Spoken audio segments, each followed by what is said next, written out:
ndeysaan li moo nekk 9e combat de la soirée si diggante Boy Seye numéro 2 la combat bi waroon na fee njëkk a am daaw lañu ko tëggoon daaw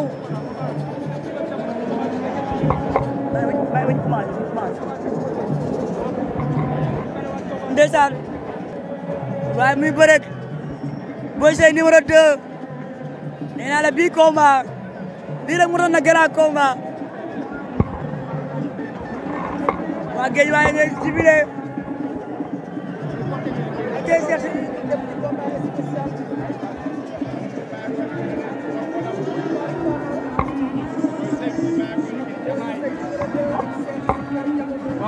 waaw mi ngi noonu combat spécial de la soirée waaw mi ngi noonu sama gars yi combat spécial de la soirée moom ngay am noonu ci biir géew bi Boy Seye numéro 2 Kër Massar école de lutte Boy Seye face à Cheikh Super Diamono Guédiawaye école de lutte Mor Fadam mi ngi noonu boobu combat spécial de la soirée aujourd'hui samedi 11 février 2023 ay waay tala ay waay fayal loolu waay fayal sa loolu waay yow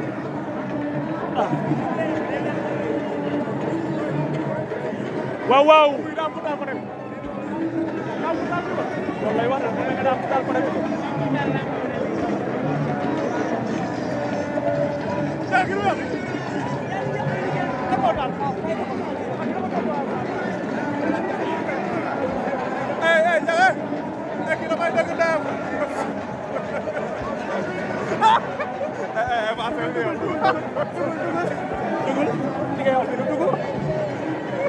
mi ngi noonu arbitre bi sifflé na génn na seen diggante Boy Seye numéro 2 Cheikh Super Diamono combat spécial de la soirée waaw jàppante baram Boy Seye 2 Cheikh Super Diamono waaw Boy Seye dernier combat mi ngi duggoon Guédiawaye jëlee fa défaite face à Youssou Ndour combat bi revanche par procuration la Boy Seye 2 le poulain de Bara ndeysaan Bara Gueye moo ko toogal sees coach Bara Gueye moo toogal sees kii di Boy Seye attention Cheikh Super Diamono jëli na ko kii di Cheikh Super Diamono coach Mao moo ko toogal sees kii di Cheikh Super Diamono Boy Seye Bara moo ko toogal sees comme ni ma leen ko waxee sama gars yi tey la samedi 11 février 2023 ñoo ngi à l'arène nationale le promoteur Assane Ndiaye à la tête de la structure Bawol production moo organisé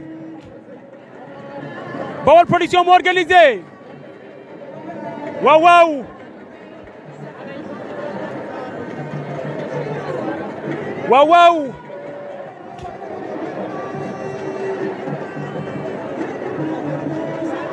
attention jëli na ko Cheikh Super Diamono waaw jéem na ko sàcc léegi waaye Boy Seye bërekat la Cheikh tibb na ko ci suuf léegi waaye Boy Seye di cee génn waaw Boy Seye 2 Cheikh Super Diamono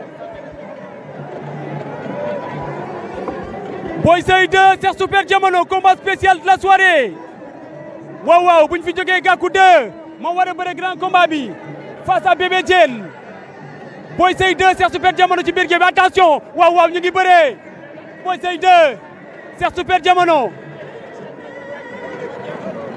waaw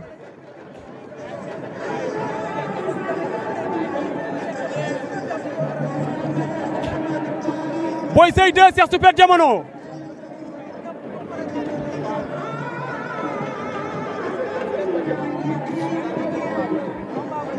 Boy Seye 2 face à Cheikh Super Diamono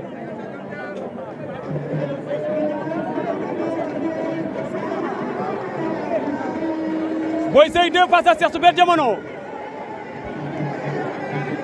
waaw attention Cheikh starté waat na ko da koy bëgg a plaqué placage bi moom lay amorcé noonu mais Boy Seye da koy bloqué dafay amorcé placage mais à chaque fois Boy Seye 2 da koy bloqué Boy Seye 2 Cheikh Super Diamono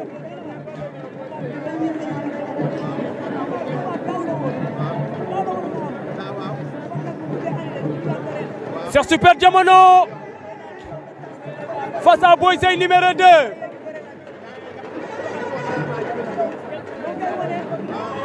Cheikh Super Diamono attention Cheikh starté waat na ko Boy Seye 2 génn na ci waaw mi ngi dugal ay coup Boy Seye numéro 2 mi ngi dugal ay coup Boy Seye 2 Cheikh Super Diamono.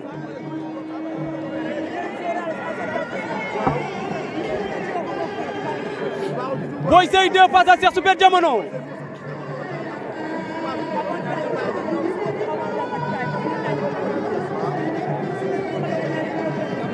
Boy Seye 2 face à Cheikh Super Diamono.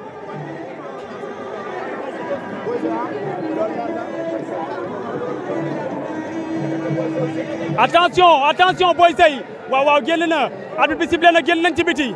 Génn nañu enceinte bi arbitre bi sifflé na. Sifflé na Boy Seye waroo dóor yaram bee tàng ndeysaan. Boy Seye bu Kër Massar Molo attention bu Kër Massar école Boy Seye autant pour moi. Coach Bara moo ko indi. Waaw waaw Cheikh Super Diamono bu Guédiawaye école Mor Fadam coach Mao moo ko indi.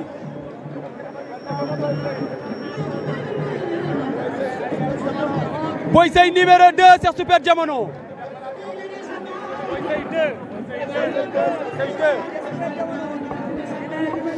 2. Boy Seye numéro 2 face à Cheikh Super Diamono. Waaw waaw. mbaa du ñu bëre ba mi-temps Cheikh fàqet na ko. Cheikh Super Diamono fàqet na ko. waaye Boy Seye dafa entraîné ba taxaw. waaw waaw. Cheikh génn na. Cheikh Super Diamono génn na. arbitre bi woon na leen ci digg géew bi. combat bi métti na. combat bi dafa war a métti. combat ñoom ñoo dafa leen seeti kenn ku ne am loo wax. combat bu daaw la woon. daaw la woon. waaw waaw Cheikh Super Diamono jóge ci ay victoire. Boy Seye 2 jóge ci défaite jóge ci 2 années blanches. ndeysaan moo tax combat bi mënul yomb. mënul yomb si ñoom ñaar mënul yomb. mënul yomb noonu la fa demee mënul yomb combat bi mënul yomb ci Boy Seye mënul yomb ci Cheikh Super Diamono. waaw waaw. waaw waaw.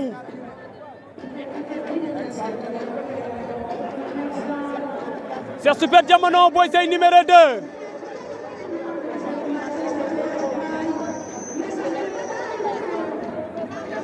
Boy Seye 2 Cheikh Super Diamono.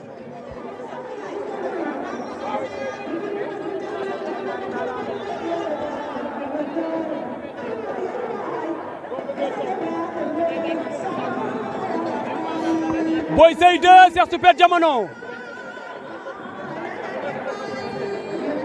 Boy Seye 2 Cheikh Super Diamono. Attention Cheikh dugal na ku génnaat.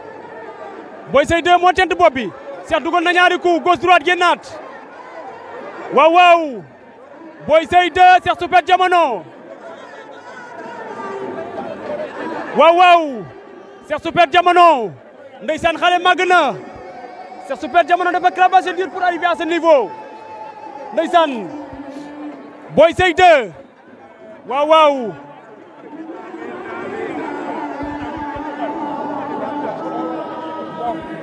jaajëf.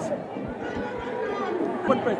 comment dire fa la defoon open press. mais li ñëw open press Bébé Diène. waaw waaw waaw waaw mi ngi noonu deuxième mi-temps.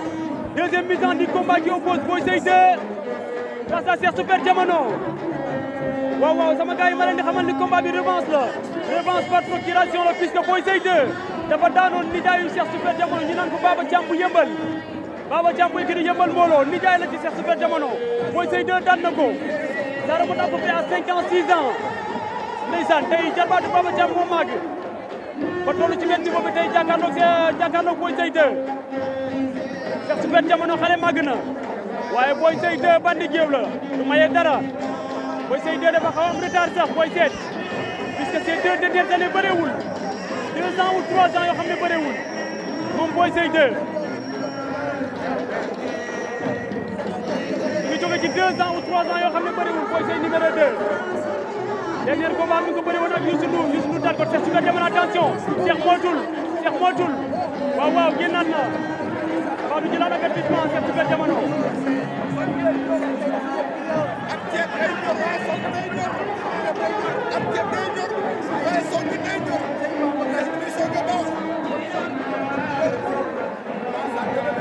waaw waaw avertissement Cheikh Super Diamono. jëlaat na avertissement moom Cheikh Super Diamono arbitre bi sifflé waat na génnaat na seen diggante Cheikh Super Diamono face à Boy Seye numéro 2. le combat a tiré en longueur mesdames et messieurs mais ils se sont donnés à fond. ils ont produit de la lutte pure et ils se sont bagarrés. Cheikh Super Diamono face à Boy Seye numéro 2.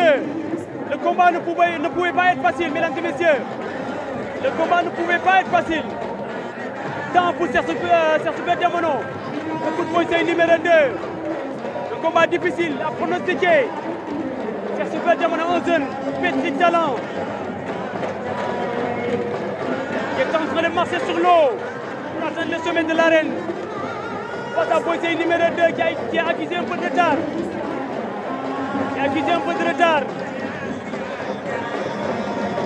Dans son parcours, Boy Seye numéro 2. Puisqu'il a obtenu 2 à 3 années blanches, Boy Seye numéro 2. Aujourd'hui, il signe son retour face à Cheikh Super Diamono.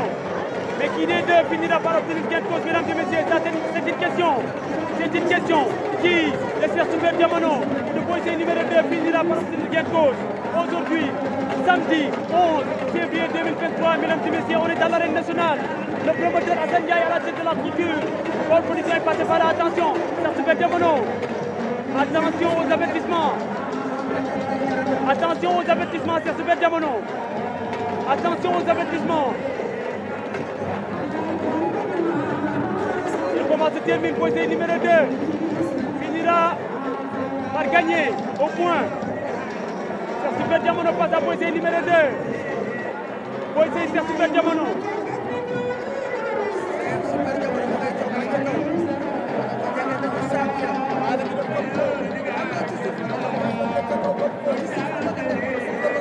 Waaw Boy Seye 2, Cheikh Super Diamono, combat bi yàgg na.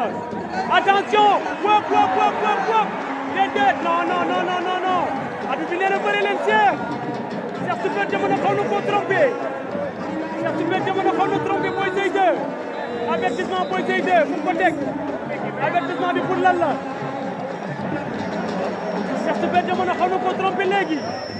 waaye nag moom moo ëppale avertissement moom Cheikh Super Diamono moo ëppale avertissement bu combat bi jeexee Boy Seye mooy am ndam. Coach Bara mi ngi wax ak Boy Seye 2. Coach Bara mi ngi wax ak Boy Seye 2. Bara mi ngi wax ak Boy Seye 2 Cheikh Super Diamono. Coach Mao mi ngi wax ak moom aussi Cheikh bul génn boo génnee da ngay jëlaat avertissement. Boo génnee da ngay jëlaat avertissement Cheikh Super Diamono. Cheikh dafa bëgg a aspirer Boy Seye 2 pour nax ko. Dafa bëgg a aspirer Boy Seye 2 pour nax ko jëlal ndeysaan ci ginnaaw Guédiawaye. waa Guédiawaye ci ginnaaw ñoom Lirou Diane ñoom Alioune Seye numéro 2 ñoom Bougane Gueye Dany numéro 2 toogatuñ taxawatuñu. Cheikh Super Diamono la ñuy waxal. Cheikh Super Diamono la ñuy jéem a coacher noonu. benn tànk bi génn na beneen tànk bi ci génnee day jël avertissement. Boy Seye 2 Cheikh Super Diamono génn na. Cheikh attention boo génnee da ngay jëlaat avertissement.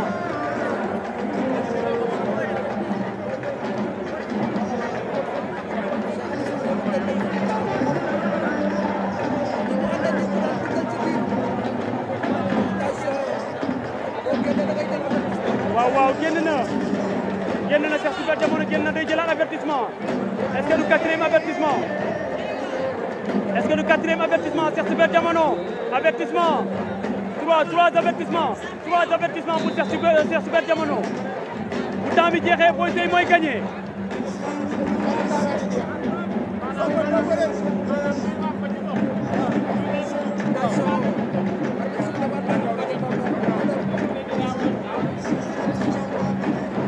waaw Cheikh Super Diamono passe à Boy Seye numéro 2. Cheikh Super Diamono passe à Boy Seye numéro 2. Cheikh reculé waat na ba ci saako yi day aspiré dafa bëgg a aspiré kii di Boy Seye. Boy Seye 2 la bëgg a xëcc ba mu ñëw ci saako yi mu trompé ko waaye Boy Seye du ngaaka. Boy Seye nante la miin géew la. Boy Seye miin géew la. Cheikh boo génnee da ngay jëlaat beneen avertissement. Cheikh Super Diamono soo génnee da ngay jëlaat beneen avertissement. waaw roofoo waat nañu génn na Cheikh Super Diamono génnaat na day jëlaat beneen avertissement.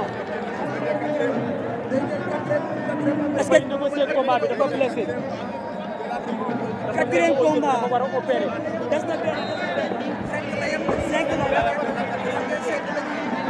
Cheikh Super Diamono jël na quatrième avertissement. waaw jël na quatrième avertissement noonu la fa demee Cheikh jël na quatrième avertissement. avertissement bi avantage bi tey jii day jeex. jeex na jël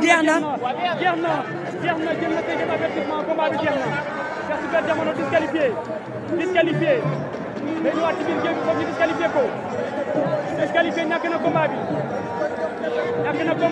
waaw waaw ñàkk na combat bi parce que avertissement Cheikh Super Diamono ñàkk na combat bi Boy Seye 2 am na ndam ci kawam Boy Seye 2 am na ndam ci Cheikh Super Diamono par avertissement waaw waaw mi ngi noonu jëlal coach Bara ndeysaan Boy Seye dem na ci coach Bara Gueye coach Bara bu école Boy Seye ndeysaan mi ngi noonu dem na saafonte fule am na ndam Boy Seye am na ndam ci Cheikh Super Diamono dafa blessé Cheikh dafa blessé au genou dañ ko war a opérer nee na combat bi daaw dañ ko reporté ñaari yoon ren day ñëw